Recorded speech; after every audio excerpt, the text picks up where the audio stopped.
It's very easy for us to get caught up in the superficialities of things that go on in church. With the integration of technology and with worship and singing becoming more and more theatrical each and every day that passes, getting caught up in the whole stardom of things pulls us away from what God really wants, which is worshiping Him and having greater community. In this episode, we'll be talking with Steve, who's both a pastor and a worship leader. We'll be learning from his experiences of what it means to really integrate church into our life. Steve, what is what's the ministry and work that you're currently doing? So currently, I am a worship pastor. And so what that means for me is that here at Hope Church, where I serve, I oversee worship services in various designs, working with a team of people on staff to create those, as well as people just in the congregation. So, we want to always be open to different ideas from different sources.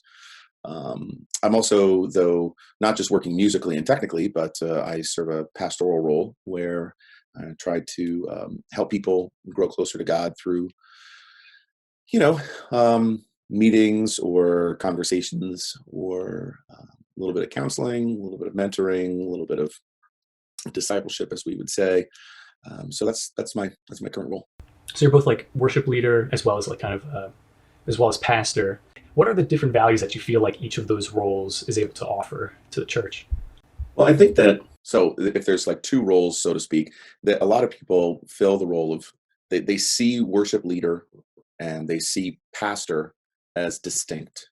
Um, and I've always believed that's not the best thing for the church because what happens is that a worship leader just kind of becomes a musician who's a song leader, and a pastor is somebody who went to seminary, who has an ordination, and so can only fulfill certain things. I do both. I do lead songs, and I do pastoral things.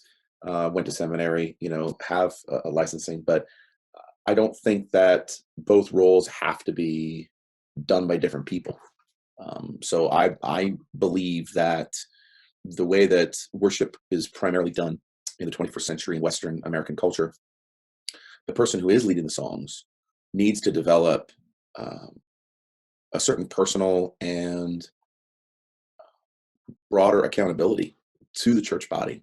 Um, there's a great book that's written by, I think his last name is Miller, and the title just kind of says it all. It says, worship leaders, we are not rock stars. And I think that in trying to provide a worship experience that is a certain context that people relate to, which the primary musical context that people have in the 21st century is a concert. There's not many other places other than their own personal, just iPod, or listening internal, with headphones on. They don't experience music in a whole lot of other places, other than just a concert, which is not the case. If you look historically, music was a much more part of life. More people created music as opposed to just receiving music. So everyone learned how to play the piano. Everybody learned how to play the guitar. And it was a communal thing that you did together. Families would play instruments together.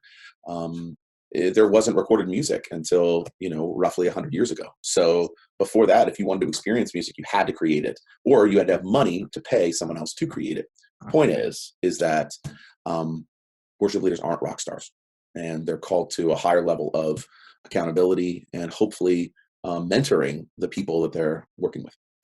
That's definitely very it's crazy to think especially in the society that we're in now, in the time period and history that we're in now. It's music is just such a you just tell Alexa or you tell Google, play some music. It can do that, but that wasn't the case in society hundreds of years ago. If you wanted music, you had to play it, and I can only imagine how awkward it would be just have other people playing music and you're standing there just ingesting it. It's you had to be part of it, and if anything, you want to be you hear a song, you're tapping your hand to on your thigh or whatever, and it's it's something about it that pulls you in, and it's kind of cool. It's it feels very poetic to God's kingdom as well, where it's not just something you want to be on the sidelines for, but it's something about it that how can I get involved in this? Honestly, Alec, that's one of the challenges of serving in this role, is that trying to understand how people participate and what participation looks like.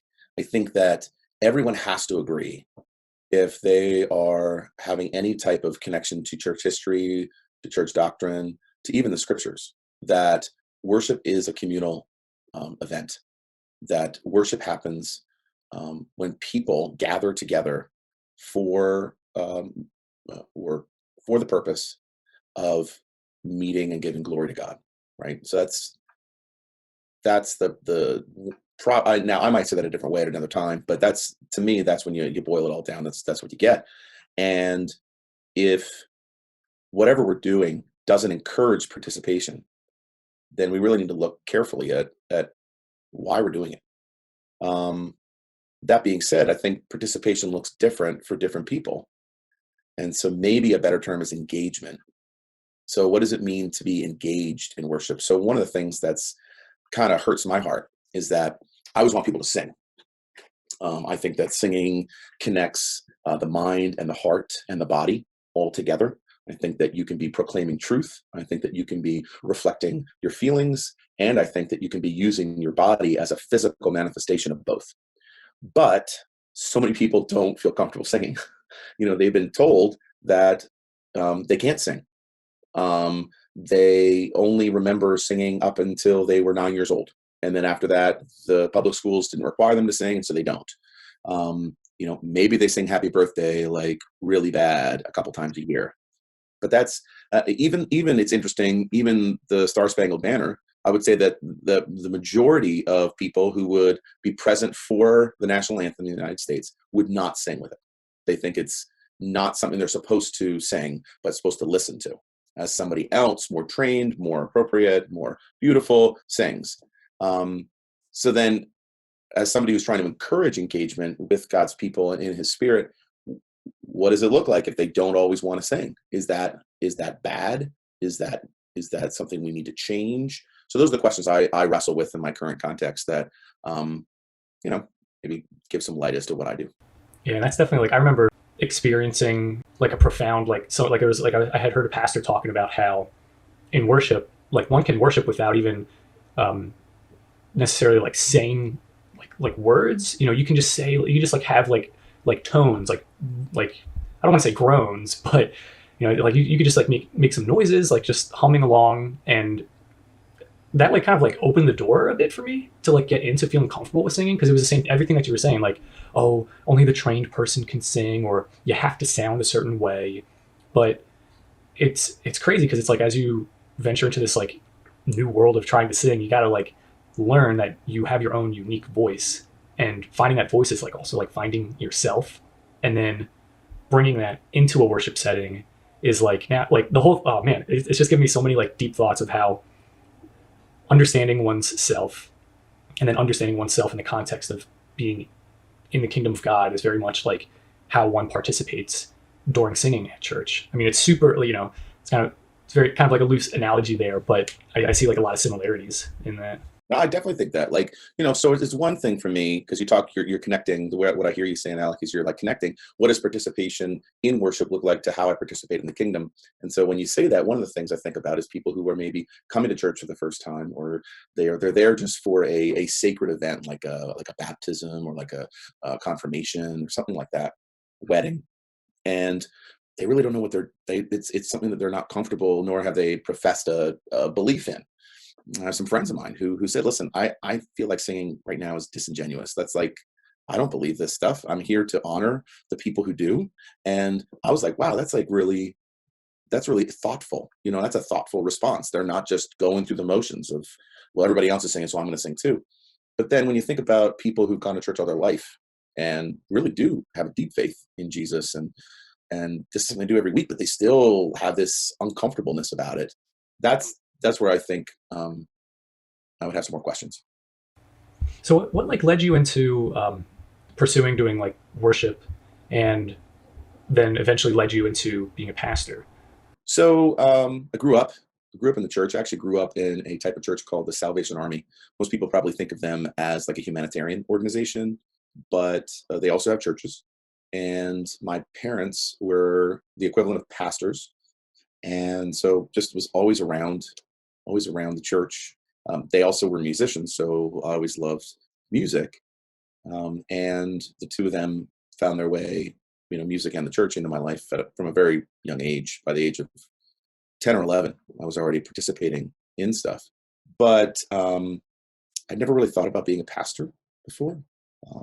And I guess I was in college, and an opportunity came about through an actual very difficult set of circumstances where there was a great need in my local church, and um, people turned to me to fill it. And I was a pretty young guy, 20 years old, and I was really apprehensive at first, but I knew this is kind of what I had lived and breathed and done alongside my family for my whole life, pretty much. So I jumped into it, and it really seemed to fit. And I didn't have anything, didn't have any more plans, I don't think, other than just enjoying worshiping God and helping others to do that through music. I guess about a little bit less than 10 years later, I just really felt um, really called to pursue more of a leadership role in the church. Really began to have not just a heart for worship, but a heart for people and for groups of people, for churches. And some of that was because honestly, I'd gone through some difficult times where situations were handled not the best, and really wanted to be a counterpoint to that. It's famously said that mission happens because worship doesn't. And so, how the growth of the church is connected to the worship of God. And that was something that I found completely what I wanted my life to be about. Being able, I guess, to partner, maybe that's the best word. God invites us in to how he's moving, how he's working. Um, and just recognizing that that's what I wanted my life to be about. I wanted it to be about that more than anything else. And I don't know that you have to be vocational in that, but I was given opportunity and blessed by people and situations that God brought along that I could seek vocation in that pursuit. But I don't think that you have to. Um, so that's how I felt called, into ministry. So, like, when did you start feeling this calling towards ministry? Yeah, like I said, probably like in my mid 20s. And even though I was in the church, I didn't really feel that way earlier on. I don't think there was any way that I felt that way. Like, even in high school, oh, I'm gonna, go and be a worship leader, or I'm gonna make records for Jesus, or I'm gonna serve in a church, on staff or anything like that. I didn't think any of that was certainly nothing that I was intently pursuing. I mean, if somebody came up to me and said, "Oh, do you want to work in a church?" I'd be like, I guess I would. Like, I'm not opposed, but it's certainly not controlling my um, decision making or my dreams or my plans or any of that. So And what was the? Can you kind of describe the like, I guess, like, your feelings during this time when you were seeing, like, all right, there's like a need in the church that isn't being filled. Like kind of like what was happening like during that period.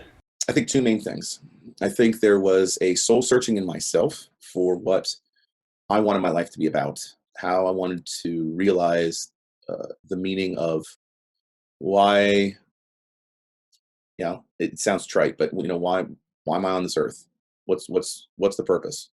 And then the second part was a deep love for people in general, so all people, and a deep belief that Jesus loves and heals and guides uh, all people, wants to do that for everyone. And then recognizing the church as the vehicle that he created so that that could be done. So those two things. So again, it's recognizing in myself what did I think that God had planted in me for my life to be harvested in such a way that would honor what was planted, and then what do I really see as valuable in the church, and what is the church's role. So it was also at the same time it was a feeling of what the church really is important, and the the church, the kingdom of God is made manifest in the church, and there is nothing greater than that kingdom, and there's nothing more uh, beautiful than that kingdom, and there's nothing more honorable than um, uh, being a part being part of that kingdom. So those two things. were the way I was feeling. And like during that time, like what kind of like when you were thinking about that of like kind of being involved in the church and in God's kingdom, what kind of like emotions and like feelings and hopes came about like when envisioning that, like of pursuing this journey of like going into ministry?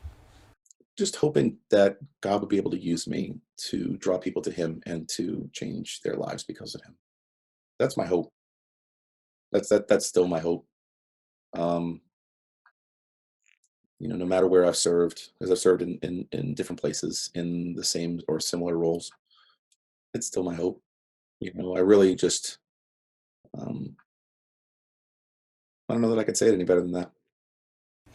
So it's kind of like you saw that like by kind of pursuing this path, it would like help to kind of bring more people to getting to know Jesus like personally. Not to like put words in your mouth type of thing, but just like make sure I'm hearing it right. You're hearing it right. I mean, I so when I was going to seminary, we had to take various different classes, a whole lot of classes actually, and one of them was about institutional justice. So, big words. What does that mean?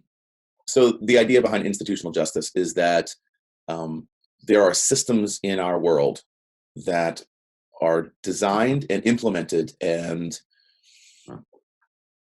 kept safe by people, but they tend to run autonomous of those people at times once the systems have become ingrained in a certain culture. When I'm saying systems, I mean like access to education, I mean criminal justice, I mean how the housing market works, economic structures, providing for the economically disenfranchised, medical services. These are all areas of life where societies kind of build up certain expectations, and there are ways that I would say sin, right? So sin meaning a disobedience to God's call upon oneself, or a disregard for God's nature and values in a particular area. Okay. Where there's sin in those institutions, that requires accountability, confession, forgiveness, and reconciliation. And as much as people get really excited about that, so things like we're going to start a thrift store in an area of need because people need clothing and people need food and people need, they got needs. Let's meet those needs. Totally agree. But my heart tends to go more to the individual as being a member of those systems, and believing that when multiple individuals' hearts are changed, you thereby change the system. Does that make sense? So, like, I feel one of the reasons I feel called to the church is not because I don't believe in, let's say, parachurch organizations, or because I don't believe in, acts of justice or welfare, things of that nature. I do. But for me personally, I believe in the transformation of the heart that then leads people to change those systems that are broken. So, I was really challenged in seminary as I was learning, challenged to be like, why do you only think that way? Why are you so concerned with personal holiness, but you're not concerned with social holiness? And and I would kind of push back at that and say, I'm not. It's not that I'm not concerned. I mean, again, my foundation was in the Salvation Army, and in the Salvation Army, it's built on it's a stream of the church that was built on people who were impoverished, people who were not only impoverished but were addicted. Um, Alcoholism in England, where the Salvation Army is from, in the mid 19th century, was absolutely rampant, and it was causing homelessness, and it was causing sickness, and it was causing terrible things to large swaths of the community. And so William Booth and his family and followers set out to change that. And so they started by opening thrift stores and opening soup kitchens and opening what's called a harbor light community. A harbor light community is one of the first addiction treatment facilities that come to my mind. So that part's all like in me because it's part of my history and it's part of something that I still value. but I tend to focus my own ministry on something that calls to my own heart in a particular way. And I think that that's not bad. I think that God uses these different areas, and the way that we're drawn to them, for the good of the kingdom, both in the person and in the system. And it's kind of cool too, because it's like I feel like with the path of like worship, you are both able to like impact a lot of people, but also like individual people at the same time, because they're all getting that like unique experience of like being there in the congregation, hearing songs, and spending time being engaged, with the music. They might be singing, they might be like praying in their head, or just taking time just to like relax after having a very busy week and getting that morning just to like kind of hear some good music while also thinking about God. But I definitely believe in what you were saying about how the transformation of an individual person can be transformational to like whole communities as well. Yeah. And getting back to what you just said about worship, I mean, that's one of the most dynamic and pretty awesome things, to be able to recognize that we're doing something all together and yet something is happening individually. And that's pretty precious. That's pretty awesome. I think that music has that ability, in any sense, to allow people to again participate in one thing, but to each get something out of it, and to be spoken to, and that the Spirit uses that, um, to its advantage. That there's groups of Christians who just Quakers, they just wait upon the Spirit to speak to people, even though they're all gathered together. They're waiting just so somebody has a word, somebody has a thought, somebody has, the Spirit says something, and they believe really strongly in, why can't it be you? Why can't it be me? Why does it have to be one person?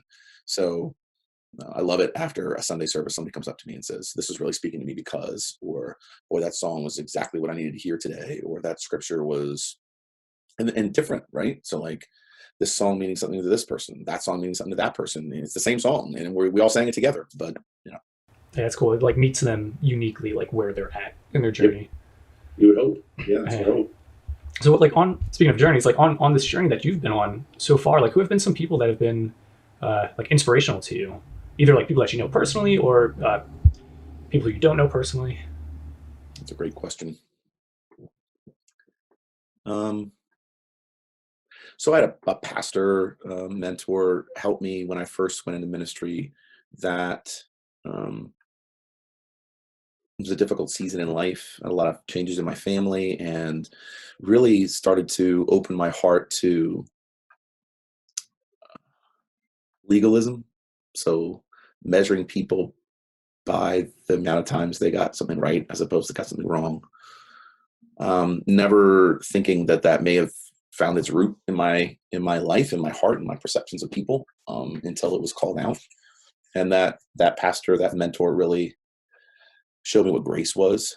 And I think, um, that was hugely influential. Um, I've really been influenced, honestly, by technology. It's kind of crazy. I love that you're doing this because you're trying to leverage the ability of technology to, um, be able to have conversations you couldn't have otherwise. So, that might sound really weird, but like, the internet has influenced me in my journey. It's influenced me in my journey as a pastor, influenced me in my journey as a theologian, about who I believe God is, what I believe God is like. Um, it's impacted how I, plan and do worship. I mean, people worship online now, and you see things that you would never get an opportunity to see. So, so there's that first mentor. Definitely, the internet sounds terrible when you No, say I was that. just like at first I was very much like the internet. I'm like I just like the first thought that came to mind is like I can't wait to hear the explanation, because there's definitely an explanation. I'm like I can't wait to hear what it is. But it's so cool because like I could totally imagine someone in biblical times just feeling inspired by watching people like ride boats on rivers. It's just like you got people who couldn't who clearly couldn't be able to trek the distances, but they can go on a boat, and then it's just the waves and the wind. It's inspiring, and it's like it's kind of like because sometimes it's like unless we're looking at nature, it's hard to feel inspired by other things. Because of course it's like easy to be inspired by a person or yeah, by nature. But then sometimes like even the things that God allows us to do, it represents His character as well. Hmm. So in a sense, like yeah, people can feel inspired by art and things like technology, especially the internet. It's just some very obscure way of human beings being able to like express themselves creatively through this odd thing called the internet. It's just it's crazy. It really is. I mean, the ability to, so I did a fair amount of my seminary online, and that was literally not possible 25 years ago, 20 years ago. The seminary that I went to has one of the best online distance programs in the country, at least one of the first, and a lot of people have copied what they instituted. Um, so, I mean, even just regular studies, but I'm even referring to the fact that, yeah, I wonder what this church is doing out in Indiana. Oh, check this out. They're doing this song. Oh my gosh, that's awesome. Or did you see this like really cool artistic special they did on confession? And they used this medium of like paint and washing paint, and it was all in acrylic glass. And it's like, how would I have ever been exposed to those mediums if not for the fact that I could just sit down on my couch and be like, that now that's cool. That being said, it's not totally a replacement. So what else influenced me? I was very influenced in my early years by charismatic worship music. So my family was really into various different movements of worship music, and I remember getting taken to worship nights as a kid, and even at the age of 12, 13 years old, having some pretty powerful experiences, with the Holy Spirit and with God's people, and seeing what a gathered church could actually, feel and look like, and transcend, right? So it's not just like, stand, sit, sing the hymn, hear some scripture that you have no idea about. It's like this living and active and expressive, body that was inspiring, was influencing. It influenced greatly just my concept. So I would also encourage people to, seek those out. You're not always going to find a great experience, but if you seek outside your tradition or outside your box a little bit, um, because you're trying to find other ways that people connect with God, I think you should seek them out if you can. So, Yeah, it's pretty cool. Like nowadays, people can so easily find some like very inspirational or wisdom filled things on the internet. I mean, it's very easy to like not find those things as well. But nowadays, it's like there's definitely like not really an excuse for people to not be able to actively seek out more knowledge or more insight perspective on like different things because we've got this resource that allows us to connect with different people and allow different people to like express their ideas as well. well, you bring up a great point, because I find that that's what people are doing. So people who before you might say, well, if somebody's seeking God, they're going to come to church. That's not what makes you think they're not going to Google search first. I mean, that's what they do for everything else, right? I mean, I do that. I want to learn how to fix my car. I, you know, how do I remove the bumper off of a Saturn Aura? Well, now I know how to do this because somebody posted it online. But I think the big thing to remember is that I wasn't in a bubble in that pursuit of influence online. And so I would really caution people, young Christians especially, who maybe don't have as many filters for what they're hearing, what they're seeing. Um, I don't think that digital media removes the need for living, breathing friendships and people, and and there is a gluttony of knowledge, and there is an absence of wisdom in our culture. We have more knowledge than any person could ever possibly ever consume. You want to know about something, you can know about it, but it is an entirely different question to say, what does that mean, or what do I do because of it? That to me is the application of wisdom. And so wisdom is not the same as knowledge. So be wise about what you're hearing online. So like, if you know don't take something as the definitive source on something. Make sure that you are comparing that to other things. Don't, if you're going to, look for spiritual answers online, uh, somebody's connection to a larger organization does make a difference to a certain degree, so they don't have to, but when you see that someone is connected to another organization, it provides some type of accountability for that person and for the organization. So I total rabbit trail right there, but feel like it needs to be said to a certain degree, just because, again, of the medium that we're communicating in, that Yeah, like it can definitely get like be very easy. Like I don't know, I haven't like experienced this, but like I feel like as the integration of like social media and especially like churches being involved on the internet more so nowadays, there definitely will reach a point where people can feel a sense of satisfaction and contentment from just like being in an online community. But like you said, there's nothing that beats having like face to face communication with someone. And it's kind of interesting, like in the New Testament, how Paul will always he'll write to these churches in these letters, but then he'll always mention like I can't wait to see you in person. So it's like definitely is much different than how it is now in terms of like communication, but there's still like even back then that need that was like just talking through letters Yep. isn't enough. There has to be this like personal like face to face communication that's going on. Yeah, that's a great insight. That's a great insight, Alec. And he did have a continual connection that was personal. It wasn't just writing into thin air. I mean, we do believe that the scriptures, though they were written to a particular time in a particular context, because of, at least this is what I believe, this, because of the Spirit's anointing over them, do have application to me, right? So I read them not as a resident of Ephesus. I read it as a resident of, America, or South Jersey or whatever. But just also to make mention the amount of times that Paul would point to other people still in that city who he would affirm as people who are good people, right? People who are living the faith, people who are honorable, people who, hey, if you have a question about this, you should go talk to that person. And I think where the church is utilizing technology the best is when they are creating a both and situation, where they recognize that it's not, online isn't enough, and yet online can be a tool to assist what you're trying to do. So, yeah, that's a great point. Out, I like that. But the church I was going to for a while up in central New York, they had like different campuses, and oftentimes what we would do is like on a Sunday morning they would show like a replay of the head pastor at like the main site and what they were talking about, and they would just be projected on Sunday, and it was definitely like a neat tool, very like innovative way of like connecting all of the various churches.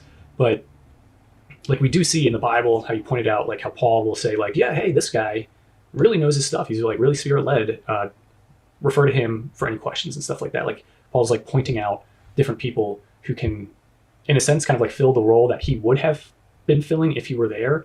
Yep. And now with like technology stuff, and because it's getting easier and getting like more high quality videos and better projectors for cheaper, it becomes really easy to just want to say like, yeah, we'll just like put like a video up on the screen, people watch it, and then that's that. But there's like a deeper connection that happens when someone who's in that community is able to speak to that community, and that's something that's slightly overlooked too sometimes.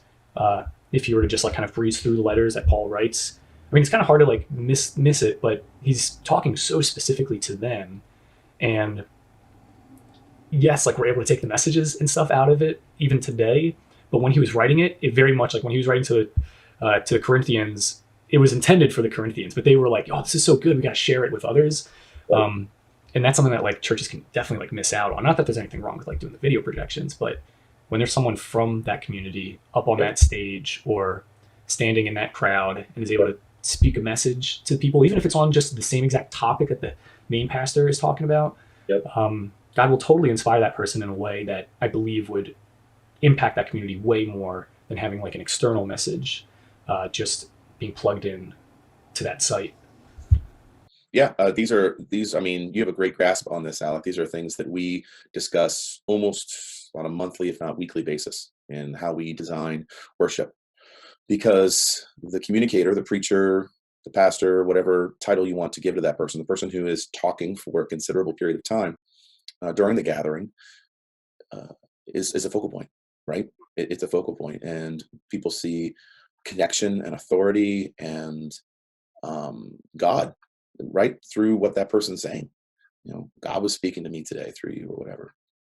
Um, and I think the church in America has been, learning as it goes. There was this gift of video, this gift of internet, this gift of technology.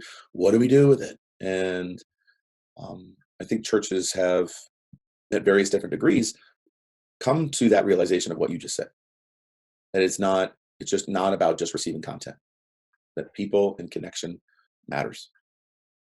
And even the best um, orator, if you will, in the world, if you don't know them or know someone who knows them, or if you don't feel like they don't live the life you live, right? So they're from another country, or they're from another state, or they're fill in the blank. They're not like me. You feel disconnected eventually.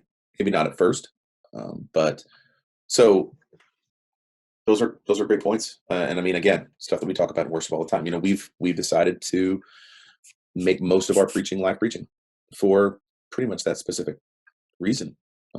We also have some, gifted communicators on our team, so we feel like to sit them on the bench, to use a sporting analogy, would not be using our resources to the best of their ability. But even when you're dealing with some of the best preachers in America today, their churches have recognized that 52 weeks out of the year, them being on a screen is not the best, and um, they've changed the way they've done things because of what you're saying. So I know we're kind of like with this question, we're about to go like a little bit further back in the conversation. But I was just like curious, what were some like the challenges that you feel like you had to face when pursuing this journey of going into ministry and worship? The biggest challenge, I think, for any ministry, and I think something that I face and potentially continue to face, is that God lights your steps. He doesn't light the map. So I think some of us are just like adventuresome. Like they just, they don't want a map, right? Life's not about following roads. Life's about making your own, whatever cliche kind of thing you want to fill in there. But some of us actually want a map, right? They want to know that when I'm going here and I'm going there and I'm going to do this because it's going to lead to that. And I've just found more often than not that God just He lights your feet upon the path you're walking. It doesn't necessarily light up 4 miles down the road. And so there is a constant need for, let me find the right word here, obedience, right? So following God and being okay to follow God when he leads, and surrender, right? So if you're a kind of person who wants to control everything, you might get on the road faster, but you might be on the wrong road. And you might not know that for quite a while, because honestly, we can, this whole spiritual enterprise, it is about faith, faith in something you cannot see and yet believe exists. So, for those people who are seeking out a new vision for their life, or wanting their life to be, to have meaning and to go forward and to want to make a difference, you gotta have faith. And you gotta have faith that sometimes the journey changes. Sometimes it changes because of mistakes you make or choices you make. Sometimes it changes because of the choices that others make. Sometimes nothing seems to be the reason why the journey is changing. It's just changing. And so, um, those two key aspects of, if somebody's watching, listening to this, and they're saying, I just want to know what the vision is for my life, and how do I get over the difficulties of realizing that vision? You gotta stay obedient, and you gotta surrender, and um, be passionate. Be passionate. That doesn't mean that you give up in hard times, but you also don't. You can't grasp. You can't like hold tightly onto anything other than God, right? Onto anything other than God. So, um, whenever you say, this is the only, like, let's say it's a school, right? And I'm trying to get into a school, and this is it. If I don't get into this school, this isn't the right path for me. Well, yes and no. Like, why are you holding on so tight to that school? Um, is there a reason you're doing that? Um, there might be better examples, but well, I think that, yeah, I mean, trying to think, maybe even jobs, like a job just doesn't come through. And you're like, well, I guess clearly I have the wrong vision for my life because this opportunity at this place I really thought was God's leading and God's prompting, and it didn't come through. I mean, yes and no. I think that being prepared with plan B is important. But I think the most important thing is just recognizing that your desire is for God to walk with you on the journey. And that recently I've heard this said by a couple people, so I don't know who to quote, but success is measured in faithfulness. Success is measured in doing the job that God has called you to do, nothing more and nothing less. Um, because there are many other measures that we can place on success. We can see this a lot. Honestly, I was having a conversation with somebody who's in the music industry, and he's a songwriter, and he had to make a decision on whether or not he wanted to write songs that would appeal to a lot of people, or whether or not he wanted to write songs that made him feel like an artist, made him feel like he was expressing himself. And I said, listen, you just got to make that choice, because those two things don't always intersect. Make the choice and be okay with the path. I don't, making art for yourself as a form of self-expression, sometimes people love, and that's going to be great, but that's not the goal. If the goal is to make music that people love, well, then you might not like it, and you have to be okay with that. And so I think people need to be okay with that conversation when pursuing their vision for their life. That it's not that success. I think when following God, success is faithfulness, being faithful to God in the journey, and not necessarily the destination. Yeah, it's interesting because it's like there definitely are like a whole lot of measures that one could use to determine their success. I'm just like doing something quicker, or getting further, or making something bigger or smaller, or it's just like there's all these like different measures that one could use. But ultimately, yeah, it's like are you living a life that allows you to grow more in faith? But so I'm thinking like just as like a wrap up, are there any like resources that you feel like you could that you feel like would be good recommendations to make to someone who's I was going to try to think of like a very specific topic that we talked about, but yeah, just like from the perspective of like this entire conversation we've had, do you feel like there's any good resources that could allow people to get like a little bit more depth from some of the topics that we've talked about? Um, so let's see. We've talked about my journey. We've talked about worship ministry. We've talked about the church in general. We've talked about overcoming obstacles in the vision for your life. I would recommend a book by John Mark Comer called Garden City, that talks about how we envision why we're here. Meaning, like, okay, love God, love life. How do they go together? Like, I'm not a pastor. I don't know what gifts I have. Like, what am I supposed to do? Okay. Um, it's a good, fairly accessible book on just what it means to have a God focused life in all its trappings, right? So, um, main idea being, God could be calling you to pursue a business. That business can or cannot glorify God. It can be a God honoring, God glorifying business, or it can be not a God honoring, God glorifying business. And the way that you would lead that business would lead that way, right? And in that type of economy, if I can be so bold to use that word, that's part of the kingdom.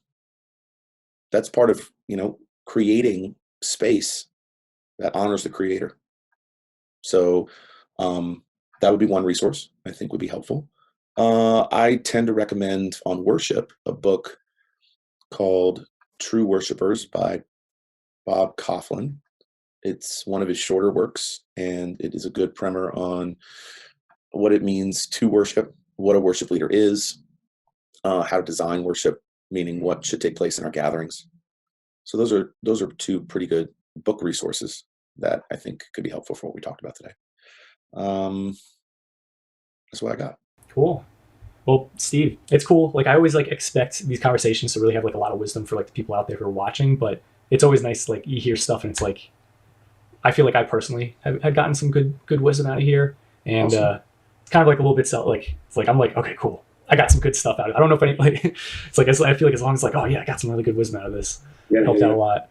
But yeah, thank you so much for like taking the time out of your day, and I think like hopefully I didn't interrupt the Chick-fil-A lunch that much, but Yeah, man. Well, I appreciate the opportunity to speak with you, Alec, and hopefully the conversation it sounds like it's been valuable to us. I know it's been great for me to have as well, and hopefully it's valuable to others. yeah. Well, yeah. Are there any wrap up thoughts? I just thought may as well ask before closing out. No, I'm good. I'm good. This has been a good talk. Cool. All right, Steve. Well, yeah. Hey, it was great talking with you, and of course, I look forward to talking with you in person too. won't leave it in the digital realm. That's right. That's right. All right, Alec. Have a good day. Thanks, man. You as well. Hey guys, thank you so much for watching our video. If you'd like to join the crew of current Christian supporters, you can do so by hitting that subscribe button. It will really help us out a lot. And if you want to watch more of our videos, you can do so by clicking any of those videos on the side right there. Yep, just click any of those options that you want.